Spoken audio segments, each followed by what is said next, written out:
Has anything changed? Now it's okay. Okay, great. So hello, I'm Manos Georgarakos, co-founder of Map of Care. Today, with my good friend and partner, Jeff Hicks, we will present you Map of Care, a new model for the senior care industry. First of all, we would like to thank the organizing committee for giving us the opportunity to present at this conference. A small issue. Okay. So I'm a civil and structural engineer specialized in the design and construction of senior care facilities, focusing on design for dementia and accessibility issues, as well as legislation and licensing procedures. I will give the floor to Jeff to introduce himself and continue with the presentation. Nice to be here, and thank you for having us. My experience is more personal than professional, with my parents having built a facility which they sold to Meridian. Meridian is a 42-unit chain of assisted care facilities here in the United States, with a background in sales, marketing, and advertising as well. Primary driver, as most of us know already, to this particular data set comes from the United Nations World Population Prospects. By 2050, 1 in 6 people worldwide will be over the age of 65. That's up from 1 in 11 in 2019. In Europe and North America, however, this is expected to be 1 in 4 people. The baby boom generation for persons over 80 years old, the numbers are expected to triple. That's from 143 million in 2019 to over 426 million in 2050, which of course means the demand for senior care will double in the next 30 years. Key problem and the issue that we are addressing is technological in nature, that families really, especially here in North America, don't have access to prices, vacancies, payment options. The market today is driven by facilities having really essentially to buy residents by paying costly referral fees, and the hospitals themselves lack that digital integration with care homes, and that connection is broken. COVID-19 exacerbated the problem, with providers experiencing a significant decrease in people visiting and touring the homes, and increasing certainly the need for technological solutions. 75% of senior living consumers now begin that journey online. This creates a friction in the marketplace. Here in the United States, there's an important role played by hospital case managers. They're really a pivotal person in this journey, where the journey begins for care seekers with case managers who have really few options, and they are needing today to leverage that with referral agencies who they hand care seekers off to get to and find the appropriate care homes for their needs. What Map of Care does is really bridge this gap, right? Is the need, we have seen the need and a way to technologically fill that need to connect care seekers directly with care homes who otherwise have no other way to fill their beds and keep their businesses profitable. That bridge is where Map of Care comes in.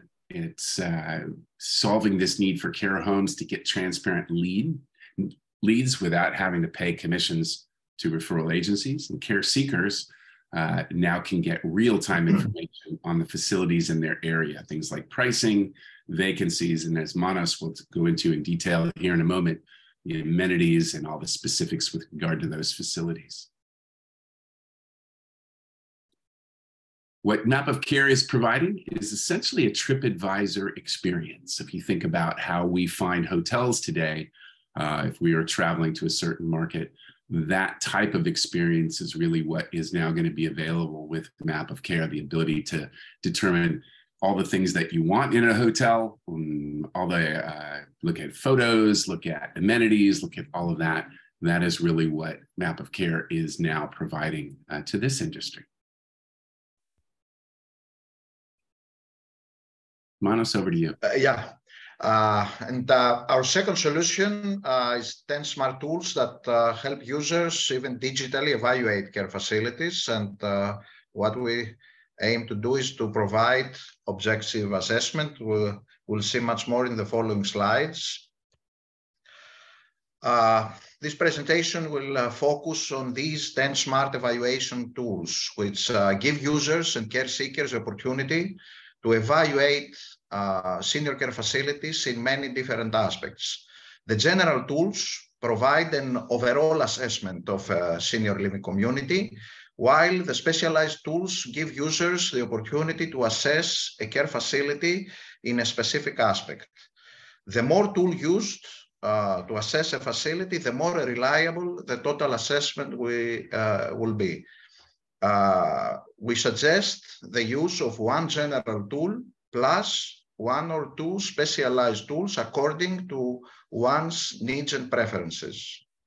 Let's have a closer look at the tools. The general tools help users get a rating for each facility they assess. There is a different tool for each facility type, more specifically for assisted living, for nursing homes, for memory care, and for independent living facility. After visiting a facility, and this can be done either physically or even remotely through a virtual tour, the users have the opportunity to evaluate, to compare their alternative options and select the best one based on their evaluations. Let me clarify the whole procedure a little bit here. Usually families and care seekers, they usually have 2 or 3 alternative options, meaning they have found an empty bed in 2 or 3 facilities in the area they are interested in. If they use our tools, they can get a rating, a score in many different aspects about the facility, and then they can compare these ratings, and select the best one according to the scores they have received from the use of the tools.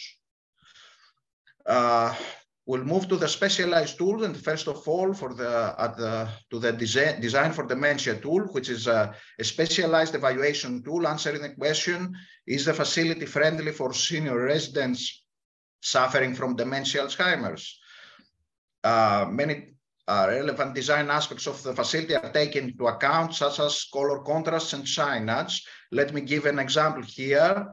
It has been found that people suffering from dementia, Alzheimer's, they don't have the opportunity to distinguish a door which is painted with the same color as the wall. Therefore, there is a recommendation that doors, especially in senior living communities where the majority of residents suffer from dementia, Alzheimer's, should be painted with a color different than this of the wall. The tech tool is an evaluation tool that rates a senior care facility with regard to its adoption of new technologies. Features such as sensors, wearables, memory games on tablets, and internet access will give the facility a higher rating. The good news here is that the rate of technology adoption by the senior living communities gradually increases, and senior living communities gradually adopt new technologies. The accessibility tool is another specialized tool that helps users evaluate a care facility regarding its friendliness to people with disabilities, either physical or intellectual. Accessible furniture and equipment, handrails and grab bars will improve a facility's performance and relevant rating. Another very important tool, in our opinion, as again a large number of residents in senior living communities are people with disabilities. The Healthy Living tool provides support in evaluating if the senior care facility promotes the health, comfort, and well-being of its residents. Issues such as the provision of plants, comfortable temperature, healthy food, and exercise are addressed through the use of this tool. Another useful tool, in our opinion, the cost tool, which allows for cost comparison between expenses at home versus expenses in a senior living facility. Sometimes, especially in the United States, the rents for senior living communities are pretty high. On the other hand, if a senior moves to a senior care facility, then the family can save some expenses that have to be covered when the senior lives at his home. So users will have the opportunity to find out if staying at home is cheaper or more expensive than staying at a care facility, after taking into account all the relevant expenses. The facilities evaluations will allow the creation of a big database and the provision of senior care analytics. What we will do is that the submissions through the use of our tools will not be discarded. It will be, they will be collected in a big database in order to create the statistics and the analytics of the senior care industry. Something that we consider very important is that facility owners will have access to evaluations of their own facility. So they will be able to know how the actual users and visitors of their facility, how they evaluate their facility, so they can make any improvements that are needed in a senior living community.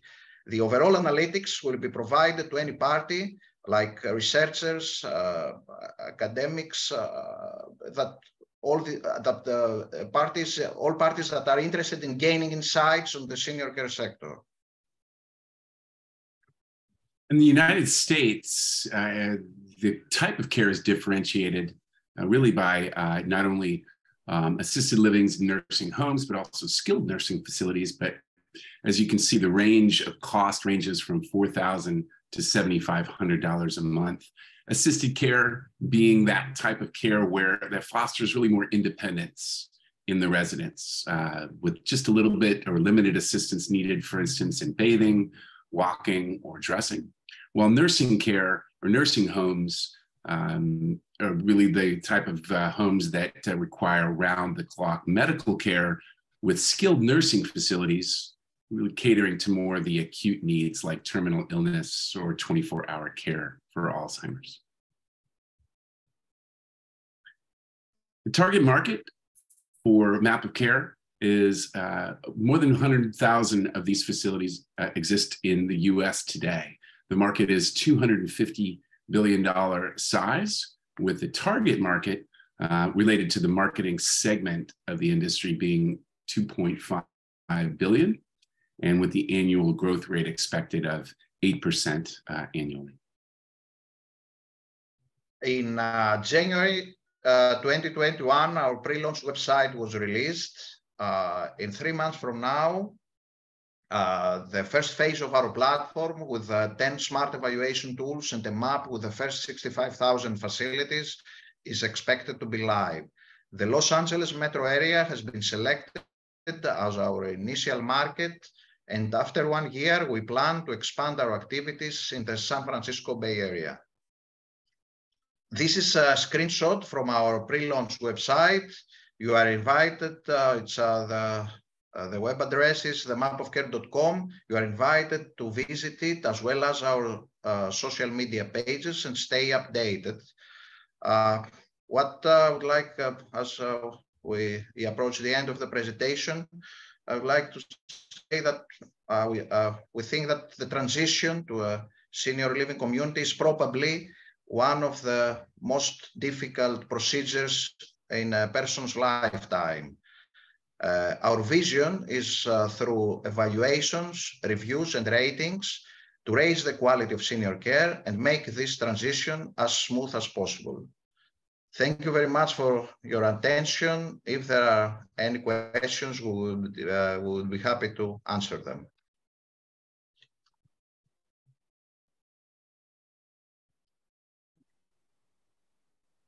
Thank you very much. Really very interesting application.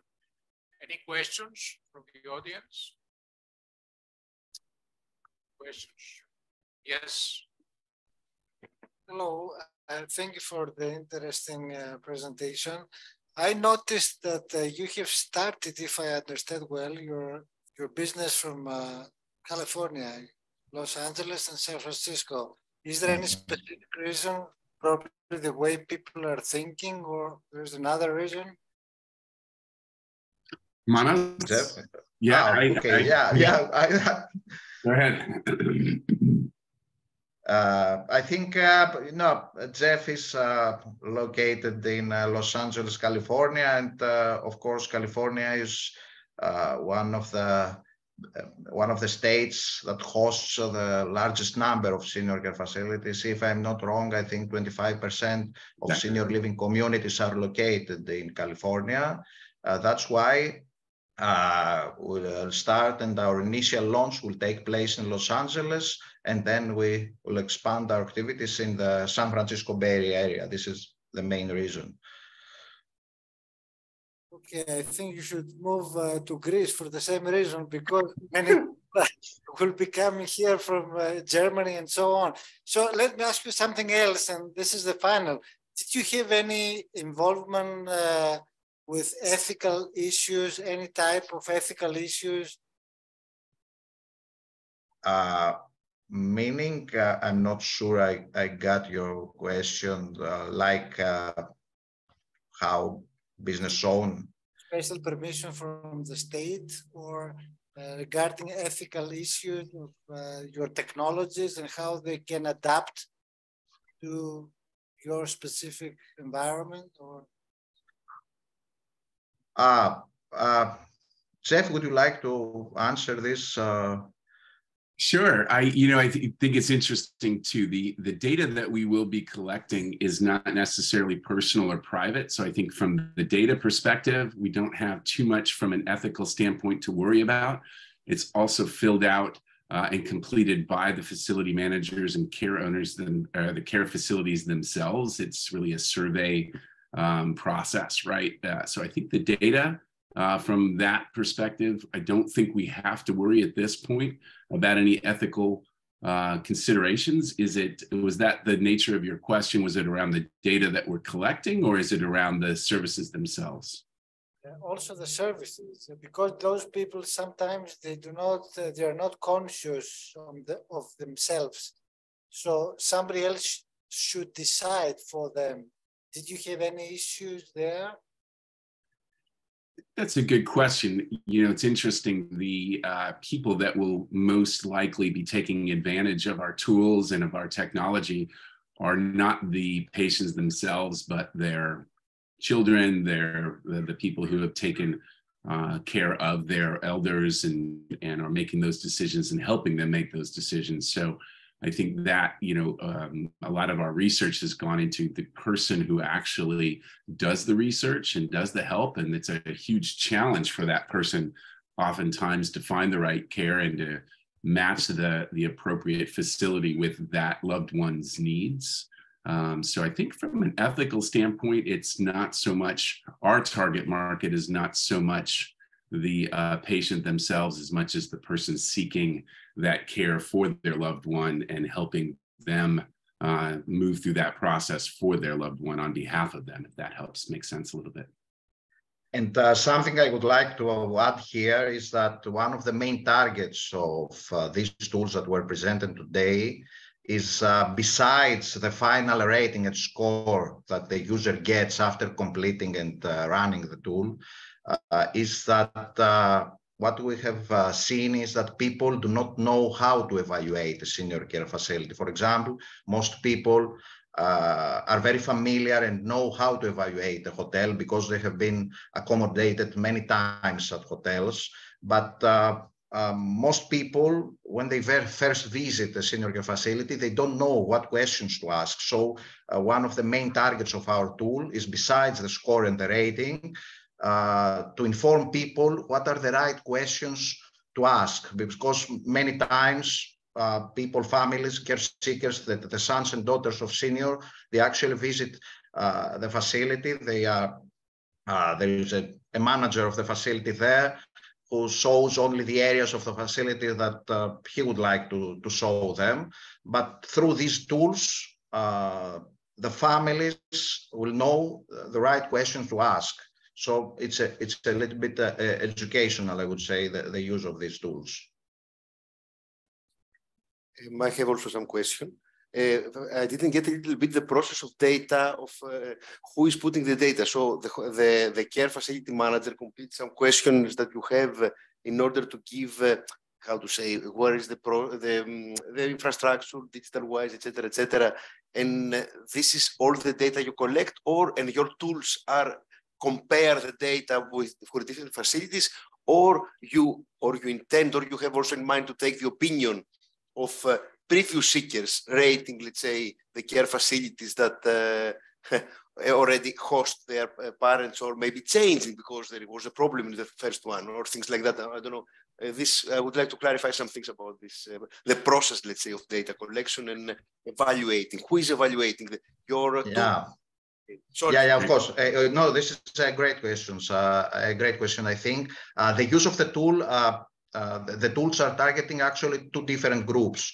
They target both the facility owners themselves as well as the families and the care seekers. Regarding the facility owners, we think it's a great way to self-evaluate their own facility and to see which features their facility have and which other are missing in order to improve the services that are provided in a facility. On the other hand, and I would say probably this is the greatest part of the use of the tools, is for families and care seekers who, when they visit a facility, this visit can be done. In the past, it was done only physically. Now there is a way also for virtual tours in the facility. So when the son or daughter of a senior resident visits the facility, then after the visit, they can run these tools and evaluate the facilities, as well as, besides the specific facility,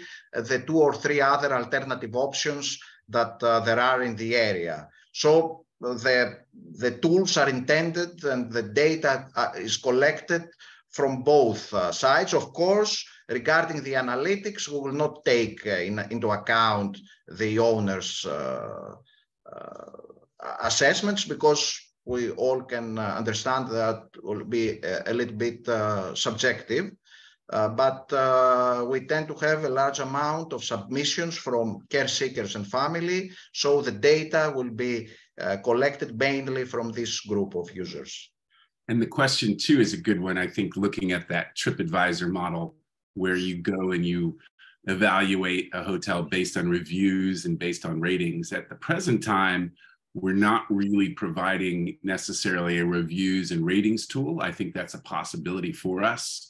It's certainly something on our roadmap to consider. But our intention first and foremost is to connect the two with really relevant data, not objective data, as Manos alluded to, about the facility and the requirements and the amenities, as opposed to the subjective data being, we had a great experience or we didn't. There are other tools that do provide that experience, to evaluate, but we want to stay more objective than subjective. But great question. Okay, and last question for myself. So in the beginning, your, let's say, technology is a disruptive technology in the sense that it's bypassing these servicers that are making some profits, and you want to connect directly, for example, not only, I guess, the patients and their family care and their informal carers, but also the hospitals. And you alluded in the beginning about the hospital itself, the care manager in a hospital, who until now was sending a referral to a third party and then going to the care home. So how do these people in the hospital system in California, I mean, have you talked to them?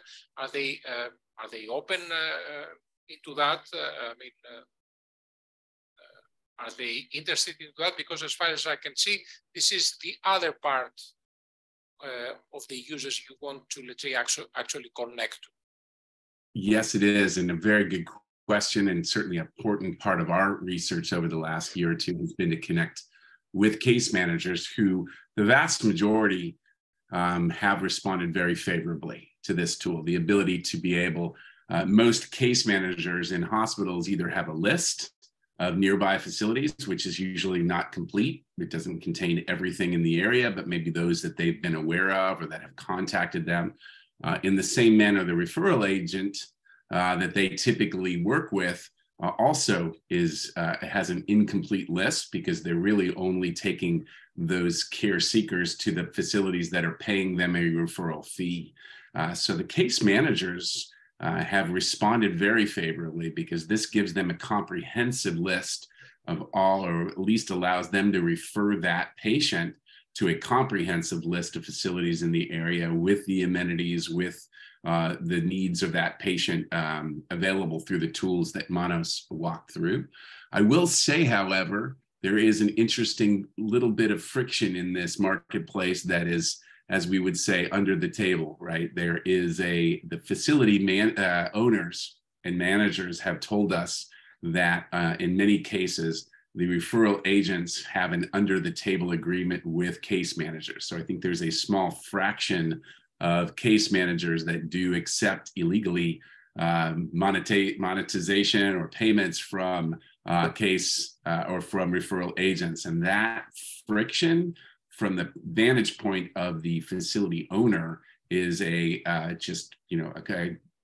big source of friction and frustration for them. And again, another opportunity for us to connect directly without that. Again, it's a small portion of the industry, but it is unfortunately done. And again, does not provide the best options and the most comprehensive options to the care seeker. And I would just like to add something here regarding the role of case manager, because in some countries, perhaps this role does not exist. So case managers are professionals working in hospitals whose duties are to, when the patient is about to discharge, to suggest and recommend options where the patient should go and move after his or her discharge. So in the United States, where this role, case managers exist in all hospitals, actually, when a senior patient is about to get discharged and he or she needs to move to a senior care facility, usually the case manager is not having another option, either, as Jeff said, he gives to the family a not very user-friendly Excel spreadsheet, for example, with a full list of the facilities, or they recommend the use of these referral agencies, the intermediaries. Our target is that to have contact with these case managers, and instead of these two channels, to recommend the use of the Map of Care platform, where care seekers can find the full list of the facilities and not only the contracted ones with referral agencies. Yes, I guess that's why I said it is a disruptive technology, and I was expecting as the answer. But I think it is the correct way, and I think in the end it will prevail. So I was just wondering how, let's say, how people, especially in the hospitals, not of course the referral agencies, how let's say they have reacted, which is a good thing if they reacted well. Absolutely. Okay. So I would like to thank you very much for a very interesting approach. Pleasure. Thank you. It was a pleasure. And I would also like to close now this session and thank you all for attending it. And it was an interesting one. Thank you very much.